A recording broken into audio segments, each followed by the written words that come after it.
ओम श्री परमात्मने नमः। जय श्री कृष्ण मित्रों। आज हम अपनी इस यात्रा के 81 दिन पूरे कर रहे हैं और मैं दूसरे अध्याय का 33वां श्लोक लेके आपके सामने प्रस्तुत हूँ। तो इस श्लोक में भगवान कृष्ण अर्जुन को उस पाप और ह्रास या डिग्रेडेशन के बारे में चेतावनी दे रहे हैं जो कर्तव्य से भागने के कारण उत्पन्न होगा। प्रसंग यह है कि श्री कृष्ण अब अर्जुन को यह बता रहे हैं कि यदि वह युद्ध नहीं करता तो उसे कोई पुण्य नहीं मिलेगा, बल्कि वह धर्म और सम्मान दोनों को खो देगा। तो श्लोक की तरफ बढ़ते हैं। अथ चैत्वमिमं धर्मं संग्रामन्ना करस्यसि ततः स्वधर्मं कीर्ति च हित्वा पापमवाप्स्यसि। एक बार और सुनिए। अच्छैत्वमिमं धर्मं संग्रामन्ना करस्यसि ततः स्वधर्मं कीर्ति च हित्वा पापमवाप्स्यसि। अब चरणबद्ध तरीके से इसका उच्चारण समझिए। पहले चरण में 3 शब्द हैं, अथ, चैत, मिमम और धर्म्यम। धर्म्यम अनुस्वार ले लिया है दोनों जगह, एक जगह नौ का, एक जगह मौ का, और अथ तो आप सीधे सीधे पढ़ लेंगे। तो उसको सुन लिए। अथ चैत्व, 2 तो हैं तो चैत्व मिमन धर्म्यम।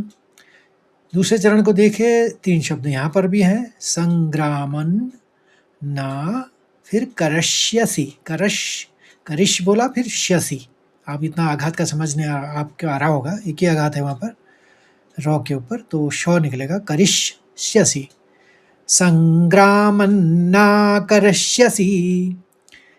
तीसरे चरण में 3 शब्द और 4 शब्द हैं, ततस अनुस्वार लेते हुए, स्वधर्मं, यहाँ पर क के आगे है तो क आगे वाला शब्द है तो अंग का हमने अनुस्वार लिया है, और कीर्तिंग में यों का लिया है क्योंकि आगे वाला शब्द चौ है, चौ छो जौ जौ यों।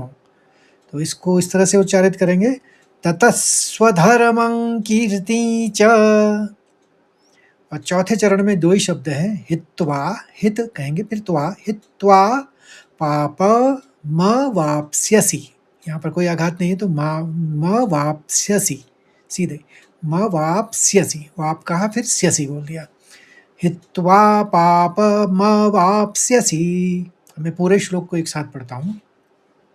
अथ चैत्वमिमं धर्म्यं संग्रामन्ना करस्यसि ततः स्वधर्मं कीर्ति च हित्वा पापमवाप्स्यसि। एक बार और।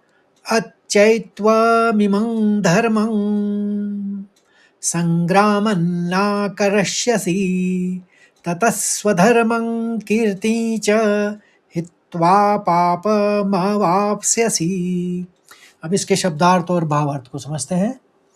अथ चैत, और यदि, अथ चैत मतलब और यदि, त्वम तुम, इमम इस, धर्म्यम धर्मयुक्त या नारायणपूर्ण, संग्रामम युद्ध को, ना करस्यसि नहीं करोगे, ततः तो, स्वधर्मम अपने धर्म को, कीर्तिम यश या सम्मान को, च और, हित्वा त्याग कर या खोकर, पापम पाप को, अवाप्स्यसि प्राप्त होगे।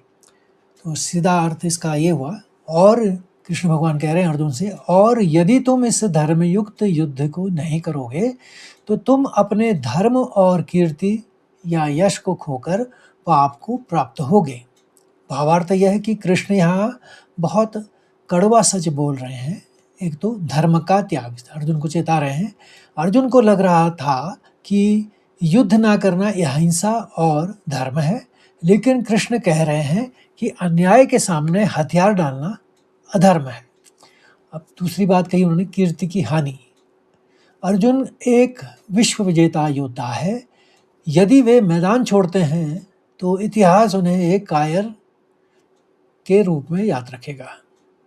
और पाप के भागी का भी एक चेतावनी है, जब समाज पर संकट हो और सक्षम व्यक्ति चुप बैठ जाए या भाग जाए, तो वह पाप का उतना ही बड़ा भागी होता है जितना अन्याय करने वाला।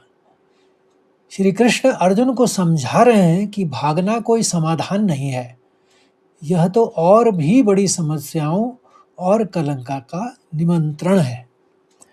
तो आशा करता हूँ आपको यह श्लोक भी आसानी से अब समझ में आ गया होगा। और अच्छा लगे तो लाइक करिए, शेयर करिए, कमेंट करिए और अपने साथियों को जोड़िए। कल फिर नए श्लोक यानी 34वें श्लोक के साथ फिर से मिलते हैं।